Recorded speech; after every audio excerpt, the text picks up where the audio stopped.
The next item is Community Governance Review. Councillor Rayner, I invite you to introduce the item. Thank you, Madam Mayor. Tonight I come before you and ask that full council approves the terms of reference in the document set out in Appendix A, which will formally commence the community governance review process, considering the formation of a new town council for Windsor. Thank you very much. So Windsor Town is an unparished area comprising of various wards, part of Eton and Castle, part of Old Windsor, Cllr and Dedworth East, Cllr and Dedworth West, and Cllr East. It has an electorate of 22,493 residents. A petition was opened by the residents in September 2019. 7.5% is needed to trigger the council to undertake a review. At the close of the petition, 36% of the 7.5% was collected by an e-petition. The petitioner has also written signatures which have not been submitted to the council. But the council recognises there is an appetite for a review to take place. This paper sets the scene for the next stage. This is to set up a working group review made up of 5 elected members, 3 Conservative, 1 from the Liberal Democrats and 1 Independent. The working group will decide upon the content and draft of the final recommendation, which will be presented to full council in July 2021. Officers will support this group. The group will undertake public engagement to gather views of residents on this. The first election of the group will, if the group is proposes and the council approves, will be in May 2023. I hope you will approve this report as it gives Windsor the opportunity to have their say in local democracy. And I would like to also thank the petitioner and the groups who have done this in answering the residents' call. I think they've done an amazing job, and thank you for all their hard work. And I look forward to working with all the electorate in Windsor and the petitioners and the other groups. Thank you very much. Seconded. Is this motion seconded? It is indeed, Madam Mayor. Councillor Johnson, do you reserve your right to speak later, or you want to speak now? I'll speak now, Madam Mayor. Oh, please go ahead.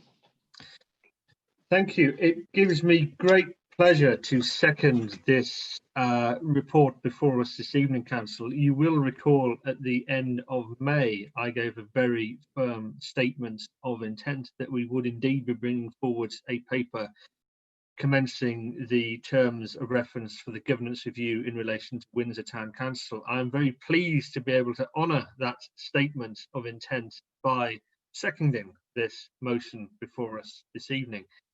Of course, it would be improper of me to load the dice by giving away my own sort of views as to the merits or otherwise of this proposition. But I very much look forward to having the debate, seeing the recommendations come forward from the working group. A working group, I will announce to Council tonight, will be chaired by Councillor Shaleem as one of our Conservative representatives on that group, and a councillor who I have absolute confidence in to come to a robust and clear set of proposals. I do understand that perhaps the timescales are longer than some would have liked. Perhaps if we are ambitious, we can look to compress those timescales ever so slightly. But it gives me great pleasure to be able to endorse this report this evening. Thank you, members. Councillor Wisdom Da Costa. Madam Mayor, I'm honoured to be present here today to speak wholeheartedly in favour of the motion to set up a governance review with the ambition of creating a Windsor Town Council. Now, this campaign was led by a steering group of local residents from across the whole town, from the town centre to the ancient boroughs of Cllr, Dedworth and Spittal, all united by a common ambition to bring more localised representation to our historic town. Now, town or parish councils are a tier of local government that are closest to the electorate, the people we represent. In total, there are some 10,000 parish or town councils in England alone. Windsor has a proud history of local representation since 1172, when a council was formed to discuss matters arising between the town and the Crown. And this representative body stood in various forms until the Local Government Act of 1972. This act replaced Cookham Rural District Council, Eton Urban District Council, Eton Rural District Council, Maidenhead Borough Council, New Windsor Borough Council and Windsor Rural District Council. Today, of the many towns in RBWM, now only central Maidenhead and the whole of Windsor are left without town or parish representation. We must address this inequality of democracy. Now, the powers of parish and town councils are generally concurrent with those of the primary council, in this case RBWM, though most lack the capacity to undertake the provision of public services and therefore concern themselves with local, environmental, community and amenity issues. In 2018, the National Association of Local Councils submitted a report entitled Points of Light, which, should this motion be successful, I suggest that all members of the Government's Review Committee familiarise themselves with it, as it highlights the work parish and town councils have undertaken. There are some 270 more parish and town councils than in 2005, supported by the current Conservative government and preceding Coalition and Labour governments, including town councils established in Weymouth and in Christchurch in 2019. Now, the Coalition government's consultation paper said, "We believe localism is best achieved when it is led by local communities themselves. We see town and parish councils as playing a vital role in helping local people make this happen." The challenge, of course, when discussing the new council is the issue of funding. As we know that there are 32,000 residents in Windsor, each paying a levy called a parish precept, despite having no such representation of where this money is spent. The current levy is on average £36 a year for a Band D property, which amounts to about £650,000, which should be earmarked for this town. However, it goes into a central pot with no tracking of how this money is spent, and I mean for the whole council. Then, of course, there's also the extra income, often in hundreds of thousands of pounds by way of Section 106 and Community Infrastructure Levy contributions from building developments in the town, which should be spent in Windsor, but which are lost to our non-parished areas. Of course, when setting up a town council, there are running costs such as the provision of a town clerk and other operational costs, and these need to be mitigated against the income streams to ensure that the viability of the project. Now, the proposed Governance Review Committee should liaise with the Windsor Town Council Steering Group to understand in more detail their plans for generating increased revenue streams through the formation of a town guild to run alongside the Town Council, generating funds for local charities in addition to supporting the local ambitions of residents and businesses. The aims of the Windsor Town Council are to dovetail alongside RBWM to relieve the burden of the primary authority and to provide services and representation to support local people.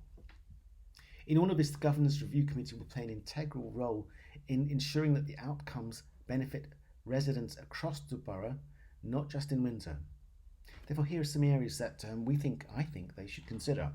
1, they should familiarise themselves with the national guidance so they can engage with the principal authority with an understanding of the process it must follow and the criteria that should inform its decisions.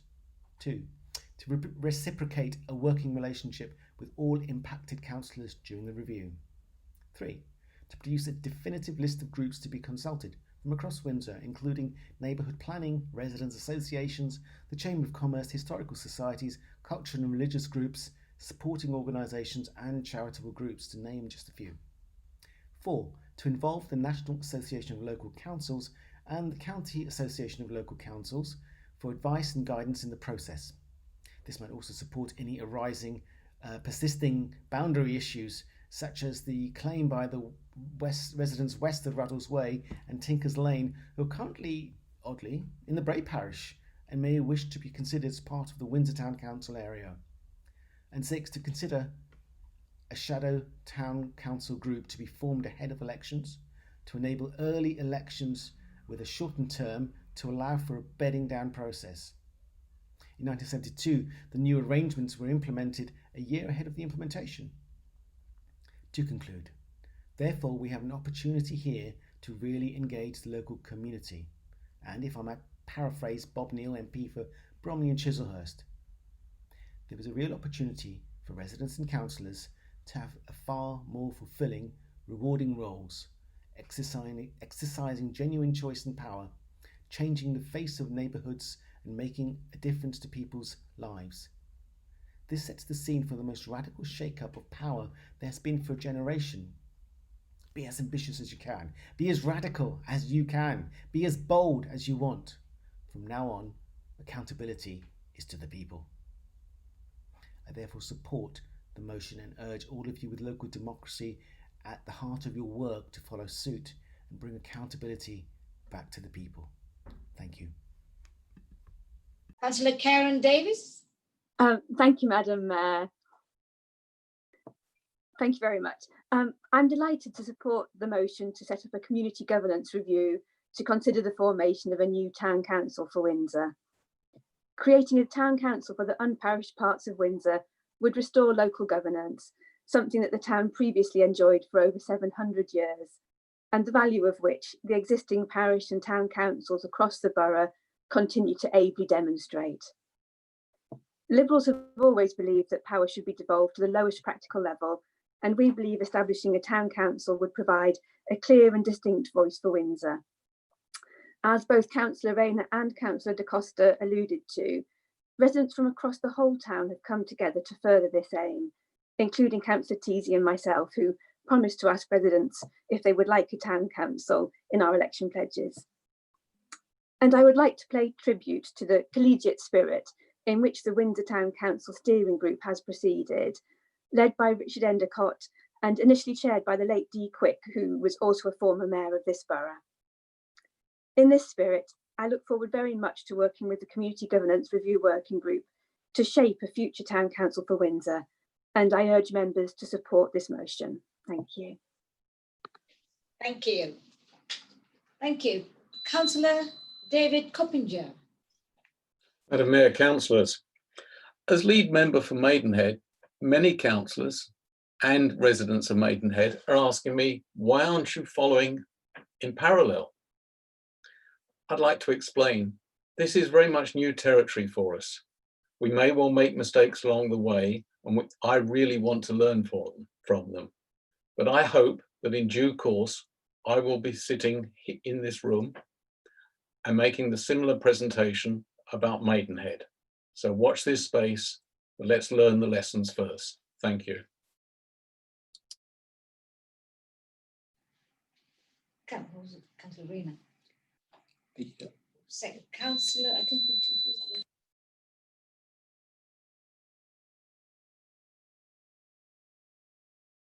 speakers, because, yeah, do we have any speakers? No? Okay, Councillor Rayner, do you want to sum up, please? Thank you very much, Madam Mayor. Thank you to all the councillors who've spoken tonight. I'm really delighted you're all supporting this paper, because I think it's an important way forward for Windsor.